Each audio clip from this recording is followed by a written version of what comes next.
નાગને સગામની રયત મળી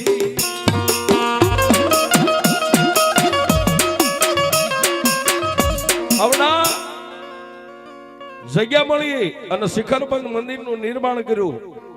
રામમંડળના 30 સભ્ય અને બાકી નાગનેશ ગામ છે હાથીનો પગ છે.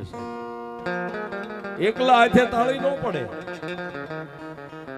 પણ ગામની માલમાં વસ્તી 18 આલમ 18 કોમના જેને મળ્યું ફૂલની પાંખડી આપી અને મારા રામાધણીના મંદિરનું નિર્માણ થયું, જેને શિખરબંધ મંદિર થઈ ગયું. સાહેબ મંદિર તૈયાર થઈ ગયું પછી રામમંડળના સભ્યએ એટલું કીધું કે હવે મૂર્તિ પ્રતિષ્ઠા કરવી તો એની સામે કાંઈક આપણે હવન કરવો પડે. પણ મારો 12 બીજનો ધણી કે મારા રામમંડળની વસ્તી, મારા સભ્યો, તમે તો ખાલી નિમિત્ત છો, એ કરનારો તો હું ઠાકર ધણી બેઠો છું. અરે બાપ, 3 દિવસીય જેનું મહામુહૂર્ત લેવાનું અને 21 કુંડી તો મહાવિષ્ણુ યજ્ઞનું જેને આયોજન કર્યું છે. પણ મારા રામાધણીનો હુકમ છૂટી ગયો કે મારા રામમંડળના સભ્યો 3 દિવસ સુધી કોઈ ખાનાર આવે ખાઈ જાય, પીનાર આવે પી જાય, જોવાવાળા આવે જોઈને વિયા જાય, પણ કોઈની સામે હાથની માલિપા પાટી કે પેન લઈ અને મારા નામથી એક સિક્કો ન લેતા. એ દુનિયાની માલિપા ધારો એનાથી જો બમણું પૂરું કરી દઉં તો વાડી વાળો ઠાકર કરી દઉં.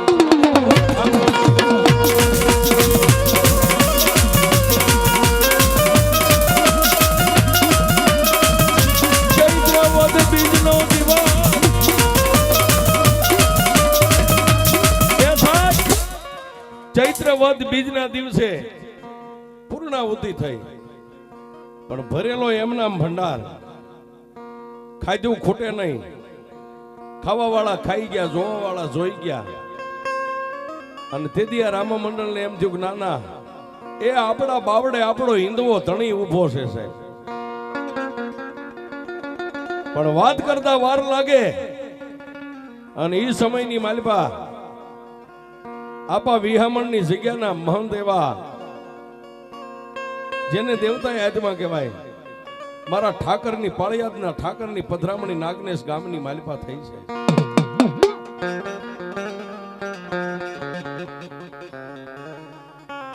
અમારા બાપુની પધરામણી થઈને તેથી આ મંડળના સભ્યોએ મળીને એટલું કીધું કે હાલો ને જઈ અને બાપુને આઝાદીજી કરીએ. જો બાપુ આવે ને તો આજ ઠાકરના મંદિર સુધી પાળિયાદના ઠાકરને અહીં લાવવો છે સાહેબ.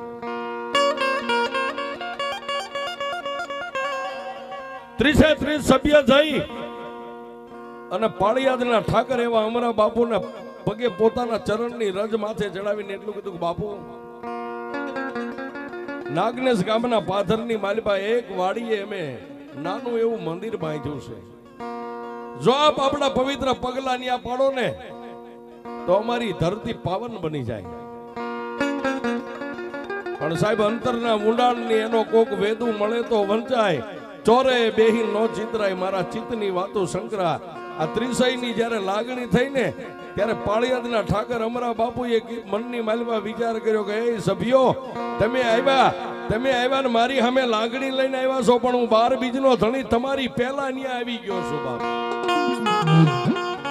અમારા બાપુ આ જગ્યાની માથે પોતાના પાવન પગલા પાડી અને નેજાના દર્શન કર્યા અને મારા 12 બીજના ધણી રામદેવજી મહારાજની આમ સામે નજર કરીને તેથી આ સભ્યને કીધું કે પાળિયાદની માલિપા જેનો પંજો છે ને ઈ જ પંજો અહીં લાગી ગયો છે, હવે હચવાય તો તમે હાચવી લેજો.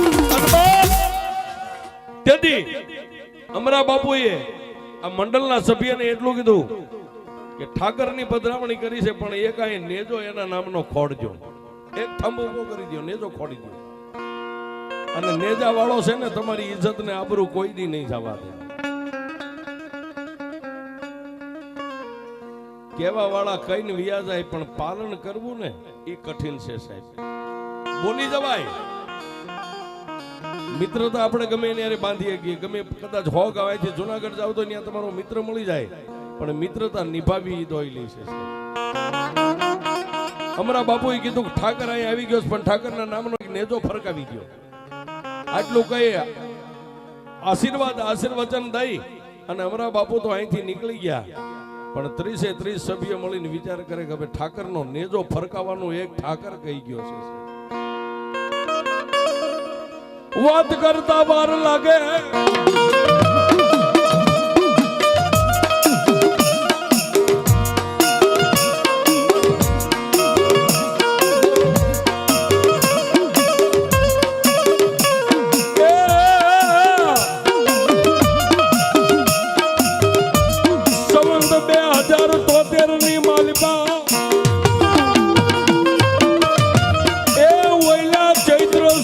પાંચમના દિવસે મારા ઠાકરનો નેજો છોડે.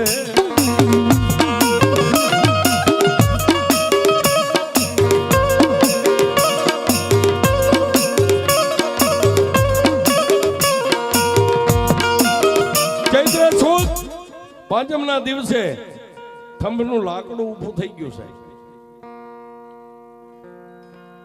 પણ ઘર બેઠા ગંગા છે. 1008 માં મંડલેશ્વર પતિત પાવનદાસજી બાપુ પંચ મળી, ગામ મળી, મંડળ મળી, પતિત પાવનદાસજી બાપુને બોલાવી અને એમના હાથે પવિત્ર ભૂમિકાની માથે મારા ઠાકર ધણીના નામનો થંભ ઉભો થયો છે.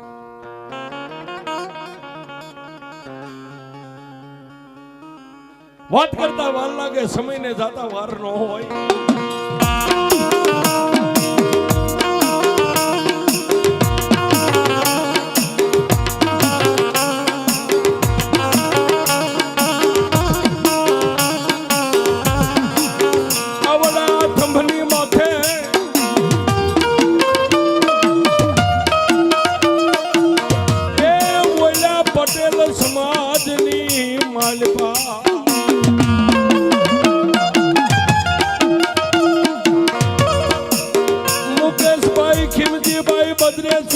હાથે નેજો ચડે,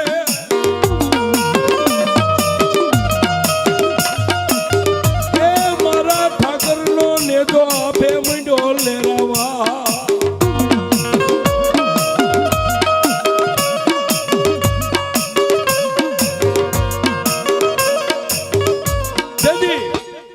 નેજો ચડાયો, પણ ઠાકર ધણીએ વધાવો આપીને એટલું કીધું કે જ્યારે જ્યારે હવે નેજો ચડાવો ને ત્યારે મારો હવાસેર લાપસીનો એક વ્યવહાર મને દેજો બાપ. એ દેગે ને તેગે હું આવીને ઊભો રહીશ, પણ જ્યારે નેજો ચડે ત્યારે મારા નેજાનો વ્યવહાર એક હવાસેર લાપસી મને ધરી દેજો. જાઓ તમે હાકલો દેશો ને હું હિંદમાં હાજર થઈ જઈશ.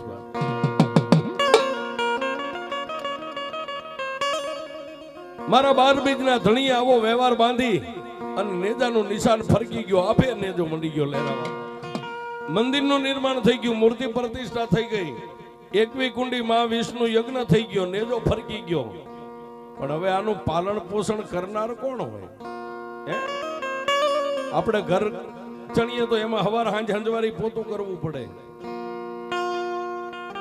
પણ મેં કીધું ને કે પૂરવ ભવની કઈ કમાણી હોય એને મળી જાય સાહેબ. માંડ્યા વગર મળે નહીં ધન સોનું ને ધર્મ. મારો રામો ધણી કે મંડળ વાળા સભ્યોને કીધું કે તમે એક નિમિત્ત છો, બાકી કરતો હરતો તો હું છું. મારાને જો હું નો ગોતી લઉં તો હું 12 બીજનો ધણી નો.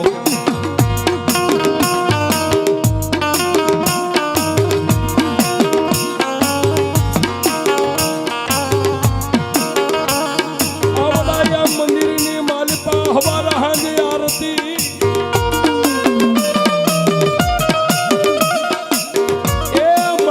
ઘનશ્યામ ભગત ઉતારે મારા ધણીની આરતી.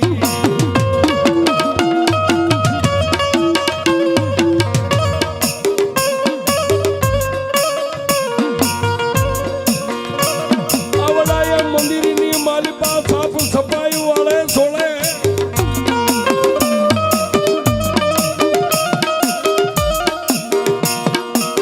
આવડા મંદિરની માલિપા સાફ સફાઈ રાખવી, વાળવું છોડવું.